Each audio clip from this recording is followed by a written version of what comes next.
자, 목요일은 이제 IT의 시간이 있죠. HSL 파트너스 이형수 대표 자리했습니다. 어서 오세요. 네, 안녕하십니까?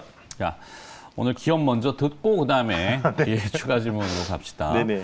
자, 기업을 어떻게 네네. 들여다보고 있는지. 네, 오늘 소개드릴 회사는요, 제우스입니다. 제우스. 네네. 제우스도 뭐 HBM 네, 메모리의 수혜주라고도 엮이는데. 네네. 최근에 엮이고 있죠. 그러니까 네. 제우스 일단 뭐 아시는 분도 네네. 있지만 모르시는 분을 위해서 네. 어떤 기업인지. 반도체 세정 장비 회사입니다. 세정. 네, 반도체 세정이라고 하면 지금 이제 웨이퍼를 한 장씩 세정하는 이제 싱글 타입이 있고 한 25장씩 한꺼번에 하는 이제 배치 타입이 있어요. 요거를 이제 둘 다 할 수 있는 회사입니다. 뭐 생각하면 별거 아닌 것 같잖아요. 네. 한 장씩 하나, 여러 장 하나. 그게 기술이 완전 다르고요. 그게 둘 다 할 수 있는 회사가 글로벌리 봐도 도쿄 일렉트론, 텔 정도밖에 없습니다. 그래서 그만큼 기술이 어려운 건데 잘하는 회사라고 보시면 되고요. 그것도 네. 여기에 이제 로봇 같은 게 쓰이네요. 네네. 다관절. 맞습니다. 네. 이렇게 막 이렇게 하고. 다관절 로봇 쪽, 그러니까 반도체 장비 쪽 매출 비중이 한 60% 정도 되고요. 그리고 한 20% 정도가 로봇 매출입니다. 그러니까 로봇이 이제 다관절 로봇, 뭐 제로하고 스카라 같은 이제 그런 다관절 로봇이고요. 뭐 무인 커피숍이나 이런 쪽에 다 바리스타 로봇이나 뭐 이런 쪽으로도 원래는 B2B로 이제 네네. 반도체 세정 장비도 어찌 보면은 반도체가 항상 그렇지만 고속으로 이 처리가 되잖아요. 그렇죠. 그래서 물리 법칙에 이제 관성의 법칙처럼 항상 쫙 오다가 탁 멈추는 게 쉽지가 않아서 이게 약간만 움직여도 완전히 그렇죠. 끝나는 거 아니에요. 맞습니다. 그러다 보니까 뭐, 정밀 그렇죠. 제어가 필요한 거고. 맞습니다. 네. 그게 이제 기반 기술인 거고요. 그렇죠. 네, 방금 말씀하신 게 되게 중요한 부분이고, 그래서 이제 로봇 같은 경우는 이제 뭐 어떤 반도체나 이런 쪽에 뭐 핵심적인 그런 것보다는 이제 협동 로봇, 약간 뭐 푸드 앤 베버리지 뭐 이런 쪽도 많이 하고 있고요. 그리고 이 회사 로봇은 굉장히 프로그래밍이 쉬워요.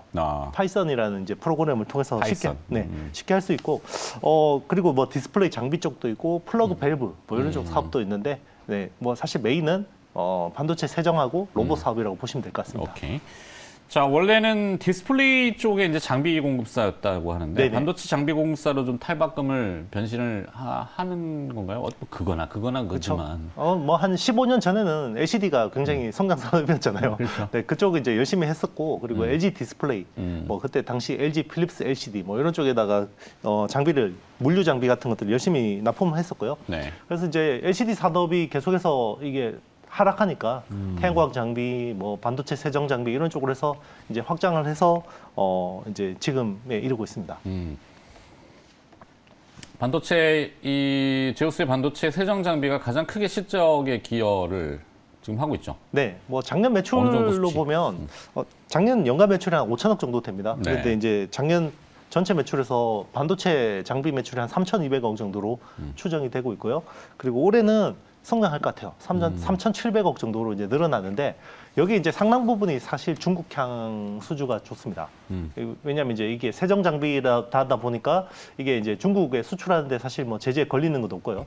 그리고 이제 중국 쪽에서도 굉장히 정밀한 세정 장비이기 때문에 이 회사 되게 많이 좋아합니다. 그리고 상반기는 좀 지지부진했었는데 아무래도 이제 전방 시장 영향이 있었고, 하반기부터는 턴어라운드가 거의 확실시 되고 있습니다. 그리고 최근에 또 이제 중국 쪽 수주 흐름이 살아나고 있거든요. 이제 그런 부분들도 좀 긍정적으로 보고 있어요. 네. 자, 반도체 소자의 직접화에 따라서 세정 공정의 중요성이 더욱 커지고 있다는데 왜 네. 그런 건지 그 설명을 좀 부가적으로. 만약에 20나노 공정에서 요 파티클 하나 있다 그러면 네. 아주 그냥 요거 살짝 치우면 되잖아요. 네. 근데 만약에 뭐 3나노에서 요 파티클 하나 있다 그러면 바위덩이가 하나 있는 거거든요. 그만큼 이제 요거는 이제 자꾸 마이크로의 세계를 들어갈수록 이제 세정이라는 게 중요한 거고, 그리고 이제 옛날에 레거시 공정에서는 그냥 대충 이렇게 알코올 가지고 닦아내면 돼요. 네. 그렇잖아요. 근데 미세 공정으로 될수록 방막 두께도 굉장히 얇아지잖아요. 원자층으로 막 얇아지니까 그렇죠. 이런 거 쓱 닦아내면 회로가 상해버립니다. 같이 닦여버리는 네, 맞습니다. 거죠. 네. 그러니까 그런 것들이 되게 골치 아픈 거거든요. 그래서 뭐 최근에 뭐 중국 쪽에 기술 뭐 이렇게 그 유출 문제가 나왔던 초임계 유체 이런 쪽이 사실은 다 세정 기술하고 직결이 돼 있습니다. 네. 그런 것 때문에 이제 계속해서 세정의 어떤 기술의 부가가치가 높아지고 있다고 보면 되고요. 그래서 사실 최근에 이 회사가 좀 주목받고 있는 거는 결국 HBM이라는 그 하이 밴드위스 메모리, 뭐 지금 2.5D 구조나 3D 구조로 갈수록 핵심은 두 가지거든요. TSV라는 실리콘 관통 전극. 음. 그러니까 그 부분하고 본딩이거든요. 이제 네. 본딩은 우리 뭐 한미 반도체를 그렇죠. 같은 회사들이 이제 열심히 하는 거고, 요 TSV가 이 식각으로 구멍을 뚫다 보니까 이 연결하고 이런 부분에서 또 파티클들이 되게 많이 그렇죠. 나와요. 네, 그러니까 쉽게 생각하면 네. 우리 왜 뭐 조금 확대해서 네. 이제 나무에 드릴링 할 때 네네. 뭐 쭉 두면은 이제 나무 분진이 옆으로 쭉 맞습니다. 나오는 거잖아요. 그렇죠. 그게 네. 이제 미세화로 들어갔을 때는 얼마나 그 하나 때문에 맞습니다. 그걸 이제 뭐 파티클이라고 이제 그렇죠. 표현하시지만 그리고 뭐 요즘에 이제 SK 하이닉스가 밀고 있는 그 MR 머프라는 기술 있잖아요. 네. 매스 리플로우 몰더 언더필이라는 이제 기술은 이렇게 이제 그 칩과 칩 사이에 그냥 그 용액을 그 몰더 용액을 이렇게 쭉 밀어 넣는 거잖아요. 그럼 반대쪽으로 이게 흘러나올 거 아니에요? 네. 이런 거 이제 닦아주는 것도 이 회사가 이제 그런 기술을 가지고 있습니다. 그러네. 네. 요즘 뭐 HBM이라는 게 사실 그 메모리를 적층한 거잖아요. 네, 그렇죠. 뭐 12층? 네, 지금은 12층입니다. 네, 2메가짜리 12층 그래갖고 네네. 42메가 12층 곱하기 4%이 안 되네. 그래서 HBM이 보통 한 뭐 4개, 6개, 8개 뭐 이런 식으로 들어갑니다. 그렇죠. 그러니까 한 개 가지고 다 구현하는 건 아니고요. GPU 옆에 네네, 이렇게 맞습니다. 붙어가지고. 이렇게 붙어 있는 거죠. 근데 적층하면은 뭐 요즘 마이크로 솔더볼 얘기하지만 솔더볼이라는 것도 결국엔 작은 알갱이잖아요. 그렇죠. 뒤에 맞습니다.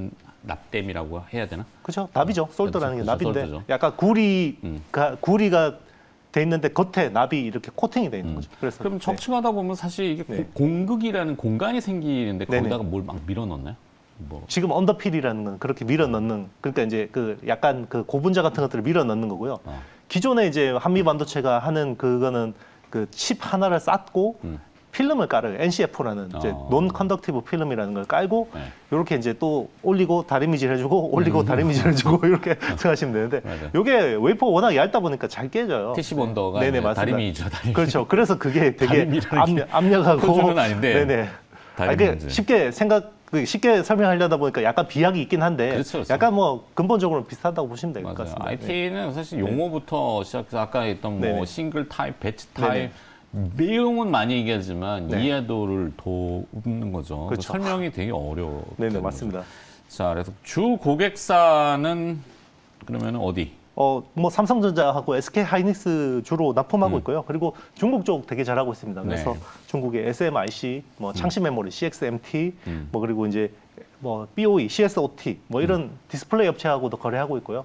그리고 국내 LG 디스플레이, 삼성 디스플레이하고도 이제 거래하고 있습니다. 네.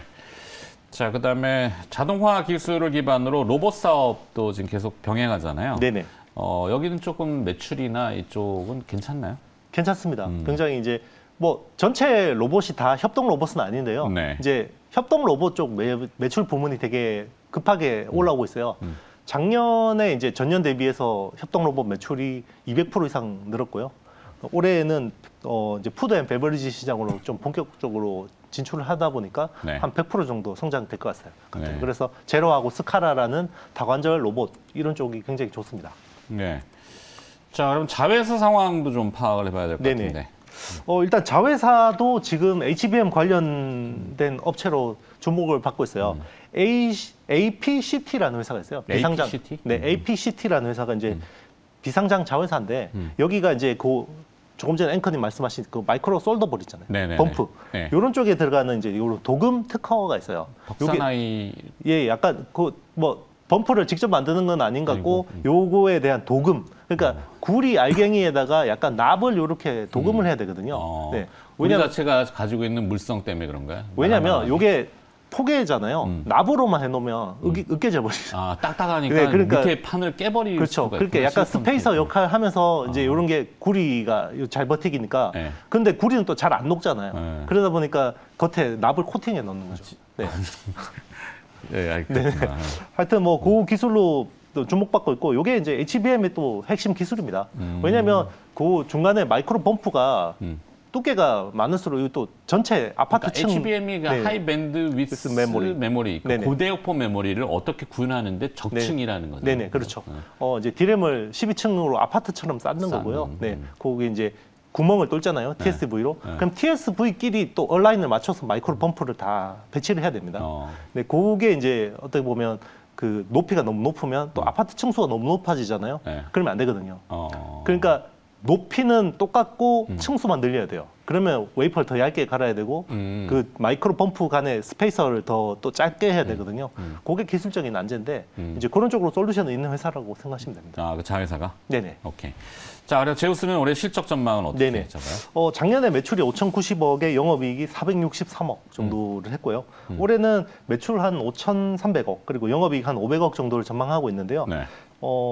상반기가 굉장히 안 좋았습니다. 그래서 하반기에 좀 많이 턴어라운드가 될 것 같고요. 그래서 지금 시총은 4천억이 안 됩니다. 네. 그렇기 때문에 최근에 좀 많이 오르긴 했는데 HBM 수혜주로 많이 오르긴 했는데 항상 이 회사는 좀 저평가되어 있는 회사였거든요. 그런 부분에서는 아직까지 좀 상승 룸은 있다고 생각합니다. 네. 네. 자, 이제 제우스는 끝났고 추가 질문을 좀 드려야 될 것 같은데 내일 삼성전자 2분기 잠정 실적이 나옵니다. 네네. 뭐 거기에 대한 네. 인사이트는 어떻게? 대충 저는 한 5천억 정도의 영업이익 내외로 보고 있고요. 원래는 뭐 거의 그냥 BP 정도, 진짜 1,000억 잘 나오면 1,000억, 1,500억 정도 봤는데 네. 최근에 이제 뭐 디램이나 이런 쪽 그 가격들이 좀 오르고 있고 이런 부분들이 좀 잘 반영된 거고요. 사실 2분기 실적에 대한 상향 조정이 굉장히 뭐 많이 된 회사는 SK 하이닉스고요. 왜냐하면 SK 하이닉스는 HBM 매출 비중이 높아서 네. 그렇고 지금 삼성 같은 경우는 HBM 매출 비중이 한 자릿수밖에 안 됩니다. 하이싱글 정도밖에 안 되기 때문에 최근에 사실 하드 캐리하는 거는 HBM이잖아요. 네, 그런 부분에서 좀 이제 삼성 아쉽지만 그래도 네, 생각보다 잘 나올 것 같다고 생각합니다. 1분기는 얼마나? 1분기가 거의 9천억? 네, 굉장히 적게 나왔었습니다. 네. 9천억 정도요? 네네. 갑자기 생각이 저도 안 나요. 정확하게 기억이 안 나는 거. 네, 그 정도였던 걸로 기억합니다. 네. 1조가 안 됐었던 걸로 기억하고요. 네. 오케이. 그리고 또 하나 있잖아요. 네네. 엔비디아가 네네. 이제 TSMC 물량을 지금 받아가지고 처리하잖아요. 네네. 근데 일부 삼성으로 올 수 있다는 썰? 사실 좀 근거가 있는 것 같습니다. 왜 그러냐면 TSMC는 사실 애플만 편애하거든요. 애플 것만 처리. 네, 그러니까 제일 좋은 팹이 있으면 애플부터 줘요. 왜냐하면 애플은 사실 거의 선단 공정을 거의 공동 개발을 한다고 보면 되고요. 네. 만약에 뭐 3나노 개발하면 진짜 애플의 쿠퍼티노 본사에서 공정 엔지니어가 수백 명이 파견이 돼요. TSMC에. 그래서 TSMC 팹에 들어가서 같이 개발하거든요. 그리고 같이 개발해서 또 사주잖아요. 그렇죠. 매출 비중의 25%, 30%를 또 해줍니다. 애플이. 현금 박치기 빡 해주고. 그렇죠. 뭐. 그러니까 막 지금 TSMC가 그동안 파운드리 가격이 얼마나 올렸어요. 막 진짜 뭐 20~30%씩 막 올렸거든요. 근데 애플만 할인해주고. 지금 중요한 게 엔비디아는 GPU 빨리 생산해야 되거든요. 그렇지. 지금 수요처가 네. 뭐 주문이 줄을 뭐 섰을 텐데. 네, 달라고 난리인데 지금 H100이라는 최선단 칩이 이 서버가 지금 납기가 40주래요. 그만큼 밀려 있어요 주문이. 네. 그런데 TSMC 입장에서는 사실 애플이 중요하지. 엔비디아가 아무리 잘 나가봐야 뭐 진짜 TSMC 매출의 10%도 안 되거든요. 그러다 보니까 약간 쩌리 취급을 하는 거예요. 그러니까 엔비디아 뿌리 났구나. 뿌리 났죠. 엔비디아도 그렇고 AMD도 그렇고. 그러니까 빨리 삼성한테 니들 빨리 개발해줘. 근데 삼성의 문제점은 기존에는 다 LP 쪽 라인만 있어요. 그러니까 로우 파워면 대부분 모바일 LP 쪽에 라인업이 있고 네. 그래서 지금 이 그 서버용 칩 같은 경우는 하이 퍼포먼스 컴퓨팅이라는 HPC 라인이 필요하거든요. 네. 약간 약간 달라요. 같은 4나노라도. 그래서 최근에 삼성이 4나노 HPC 쪽 전용 라인 SF4X라는 걸 공개했고 이번에 오는 거는 아마 4나노가 바로 올 것 같진 않고 아마 7에서 8나노 정도. 네. 잘하면 A100짜리 칩 좀 가져오면 그것만 해도 굉장히 국내 증시는 좋을 거라고 보고 있습니다. 오케이. 자, 어디서 듣기 진짜 어려운 내용이죠. 네. 우리 이영수 대표의 장점이죠. 그러다 보니까 요즘 몸값이 자꾸 올라가가지고 안 나오려고 그러던데. 아니, 뭐 매일 경제는 지금 3년째 개근하고 있는데 그런 말씀하십니까? HSL 파트너스 이영수 대표였습니다. 고맙습니다. 네, 감사합니다.